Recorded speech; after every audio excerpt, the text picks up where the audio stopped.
దేవుడు నరులను చేసినందుకు సంతాపమునుందెనని ఉంటది వాక్యం ఆదికాండం 6వ అధ్యాయంలో. ఎలా దేవుడు నరులను చేసినందుకు సంతాపము చెందారంట. సంతాపము చెందిన దేవుడు ఏం చేశాడు? క్లీన్ స్వీప్ చేసేసాడు. వరదలను మహాజలులను భూమి మీదకి రప్పించి ఏం చేశాడు? క్లీన్ స్వీప్ చేసేసాడు.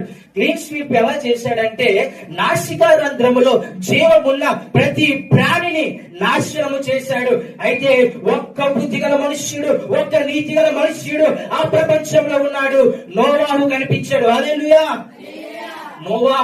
నోవాహు భార్య, 3 కుమారులు, 3 కోడళ్ళు, బుద్ధిగా వాడిగా దేవుని దృష్టి కనబడి నోవాహుతో యేసు ప్రభు తండ్రి అయిన దేవుడు చెప్పిన మాట ఏంటి అంటే, నోవాహా, నీ నీతిని నీ బుద్ధిని నేను గమనించాను నాయన.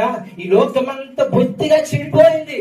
ఈ లోకంలో వివేకముగా ఎవడైనా ఉన్నాడేమో నేను చూస్తున్నాను, కానీ ఒక్కడు లేక వాడిని చేసినందుకు సంతాపం చెందుతున్నానని దేవుడు నోవాహుతో చెప్పి, వాడు చేసుకో, జంతువులను జతలుగా నేను పంపిస్తాను, సమకూర్చు లోపల, నీ కొడుకులు కోడళ్ళు నీ భార్య వెళ్ళిపోండి, భూమి అంతటిని నాశనం చేయబోతున్నానని చెప్పి సర్వనాశనం చేశాడు.